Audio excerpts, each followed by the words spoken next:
The bishop read the letter again. Its tone wasn't sharp, it was final. A leader in Rome had made his position clear. Any baptism performed by heretics didn't count. Converts needed to be baptized again, but properly this time, within the church. But Dionysius of Alexandria, he didn't agree. It wasn't because he doubted the importance of baptism, quite the opposite. He believed it mattered so much that it shouldn't be used to divide the body of Christ.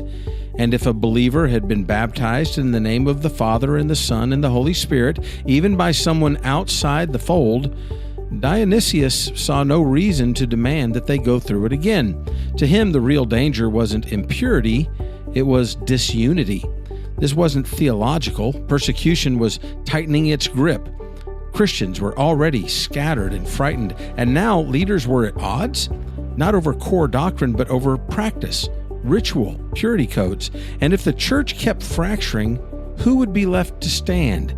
So Dionysius picked up his pen, not to attack, not to accuse, but to reason, to build a bridge, to protect the unity of the church, not by pretending the debate didn't matter, but by persuading fellow leaders that they didn't have to choose between truth and fellowship. But not everyone was ready to listen, because sometimes the loudest voices in the church are not the wisest.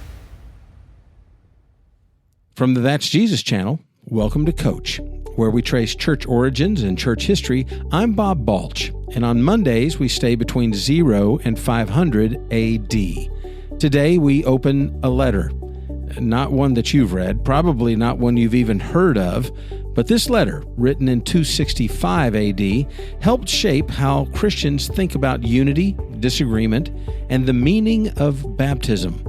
Our story centers on Dionysius of Alexandria, a bishop known for his calm leadership during times of chaos. His city had already endured riots, invasions, the plague, and now it was facing a different kind of storm, a theological standoff between churches in Rome, North Africa, and the East. At the heart of the controversy, one burning question.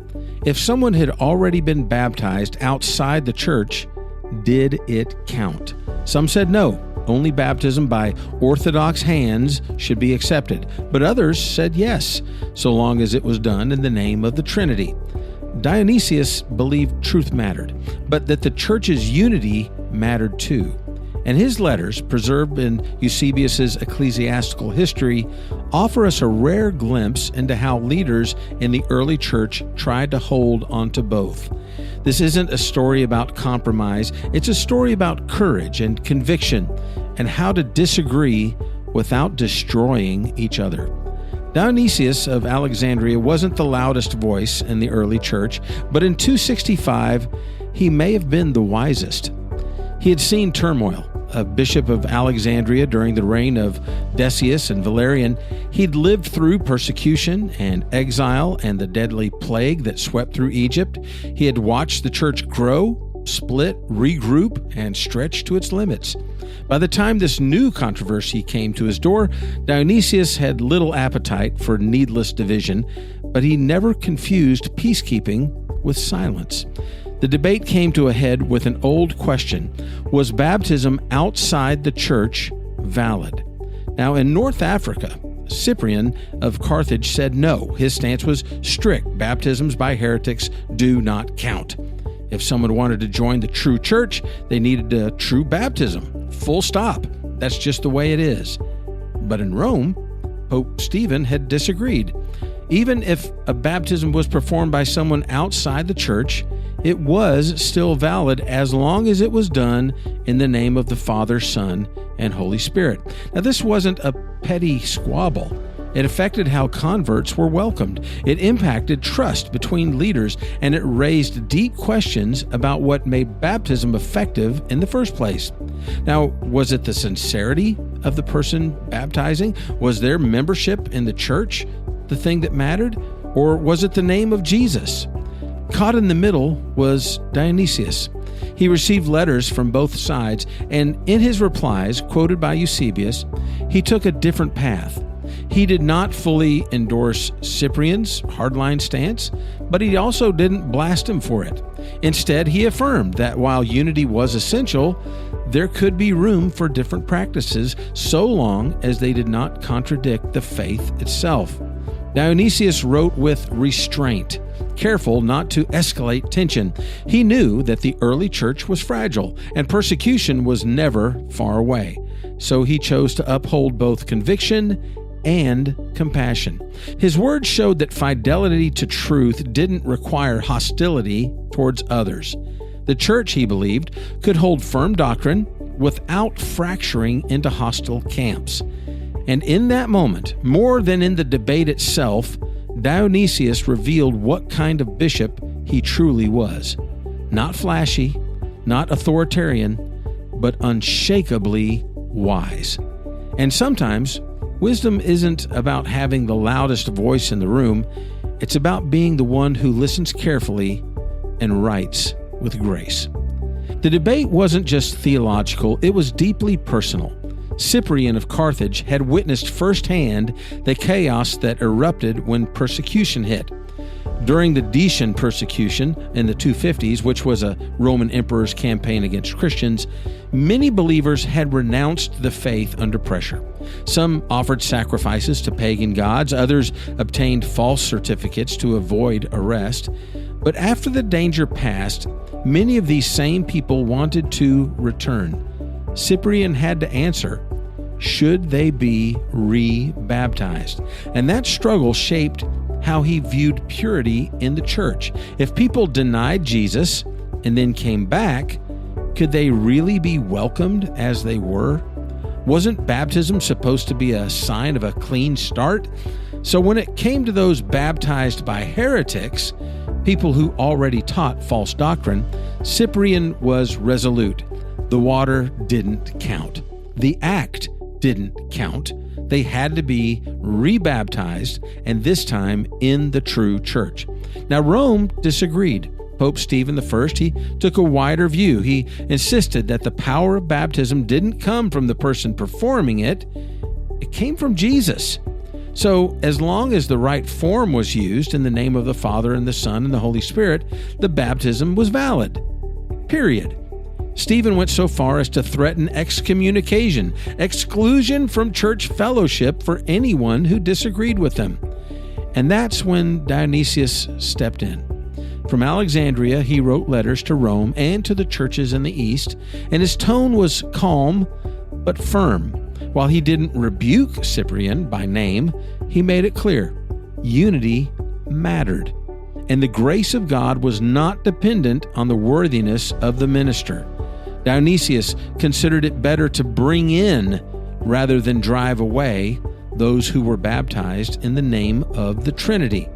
This view helped ease tensions. Churches didn't have to throw out every baptism that came from outside their own walls. Converts weren't forced to undergo a second baptism, and communities under pressure could keep the focus where it belonged, on Jesus.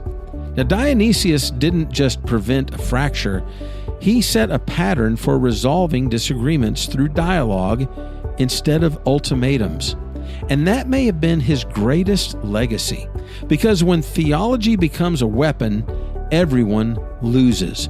But when it becomes a conversation rooted in love for Jesus and care for the church, something better happens. Truth and unity stop being enemies, and they start becoming friends again. It didn't end with a dramatic council or a sweeping decree, but that was the point. In a time of sharp divisions, Dionysius modeled something quieter and stronger. Not the force of office, but the persuasion of faith. Not compromise, but courage. Not loud authority, but deliberate peace. His letters didn't erase the disagreement, of course. Cyprian continued to defend his view. Stephen held his ground as well. But because Dionysius wrote, the churches didn't split. They talked, and they stayed together. That alone was a miracle. Remember, this wasn't a debate about music styles or sermon length or the color of carpet. It was about salvation itself. It was about who counted as a Christian, whether someone baptized in the wrong place, by the wrong person, or in the wrong church. Could that person ever belong to the true body of Christ? Now, churches in the East, under siege and scattered by persecution, leaned on Dionysius's wisdom. They found comfort in his reasoning and in his restraint. The pressure to take sides was strong, but his words gave space to listen, space to wait, space to believe that Jesus was still building his church, even when church leaders' opinions clashed. Now, back in Rome, Stephen died not long after the controversy, likely as a martyr. Cyprian was executed soon after. Neither lived to see how the debate they fueled would shape later theology, but Dionysius lived to see something different. He saw unity survive. He saw the church in Alexandria continue to grow in influence, not by force, but by fidelity. He saw his approach echoed in future generations that would face new controversies. And remember that not every disagreement needed a winner and a loser.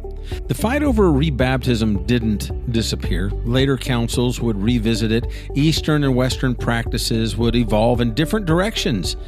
But the seeds that were planted by Dionysius, humility, patience, charity, they grew into the habit of decision-making by counsel, of letters exchanged before judgments being passed, of understanding before accusation. Now, he never wrote a formal theological treatise. He didn't draw up new creeds, but he did protect the church from tearing itself apart over a question that could have shattered communion for centuries. And for a generation of believers battered by persecution, starving for spiritual clarity, and desperate for a united front, that was no small thing. Because while councils would come and go, and bishops would rise and fall, the unity of Jesus' church, that mattered more than being right in the moment. Because the test of real faith isn't winning the argument, it's loving your brothers when the argument could tear you apart. Dionysius chose peace without surrender, and the church remembered. Eusebius says Dionysius acted as a peacemaker between Rome and the East, diffusing tension by tone and clarity. His letters didn't become famous creeds. His name isn't etched in doctrinal canons, but his method, write plainly, reason carefully, and avoid fracture, quietly shaped how the church would approach disagreement for centuries. We live in a time that still wrestles with questions of who belongs, whose baptism counts, what label disqualifies, what church is too far gone. And we don't just ask in theory, we ask in podcasts, on social media, in awkward family dinners, and behind closed doors. Sometimes we forget the church, well, it's already been here before. Sometimes we forget that when the early church could have pulled apart over something as important as baptism, it didn't. It wrestled, but it didn't rupture.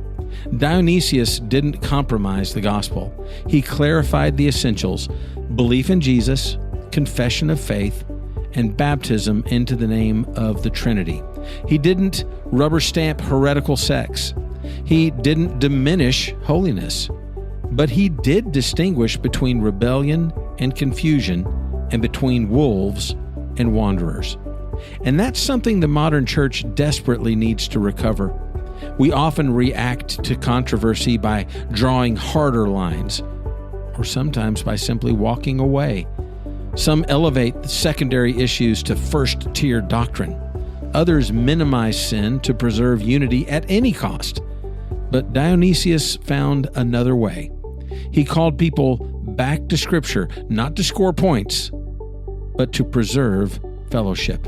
He honored convictions without slandering the other side. He believed that Jesus was Lord, even when the church didn't agree with itself. And he showed that truth doesn't have to shout to be strong. Maybe you're in a church navigating a hard issue. Maybe you're trying to hold convictions without cutting people off. Maybe you're tempted to pick up a theological sword just to feel safe. Well, Dionysius reminds us that firm truth and soft tone are not opposite from each other. They're tools in the same hands, the hands of a peacemaker. Because the goal of all doctrine is love, not division. And love may not win the argument, but it will win the church. Dionysius didn't write bestsellers. He didn't start movements. He didn't get martyred in dramatic fashion. He just, steadied the whole church. He reminded Christians that not every fight has to become a fracture, that clarity doesn't require cruelty, that Scripture is strong enough to correct without burning bridges. So what about us? Do we listen well enough to understand before we argue? Do we know the difference between heresy and just being hurt? Are we better at drawing battle lines than drawing people in?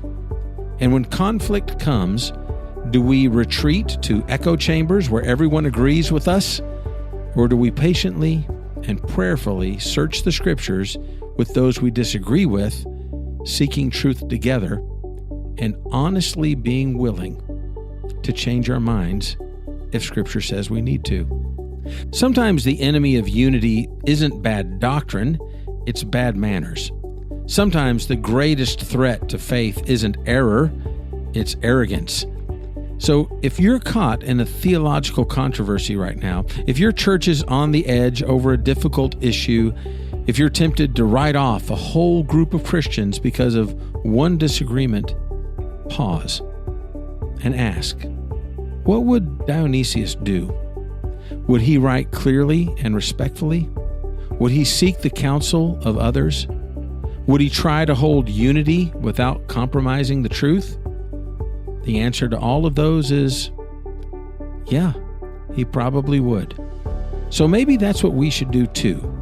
This week, pray for the courage to speak clearly and the grace to speak gently.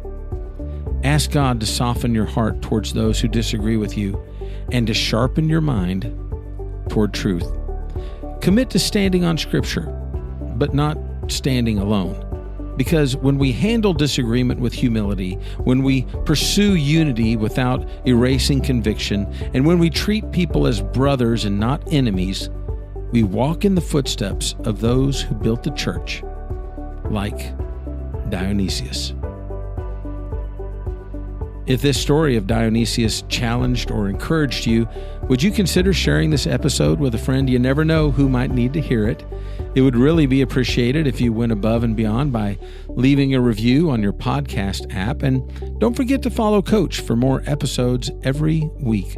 Make sure you check out the show notes for sources used in the creation of this episode. And if you look really close at those, you'll probably find some contrary opinions. I do that on purpose. And some Amazon links so you can get them for your own library while giving me a little bit of a kickback, because as an Amazon associate, I earn from qualifying purchases. You never know what we're going to cover next on Coach. Every episode dives into a different corner of church history, but on Monday, we stay between 0 and 500 AD. And if you'd rather watch these stories instead of just listening to them, you can find this episode and every Coach video on YouTube at the That's Jesus channel. Thanks for listening to Coach, Church Origins and Church History. I'm Bob Balch with the That's Jesus channel. Have a great day and be blessed.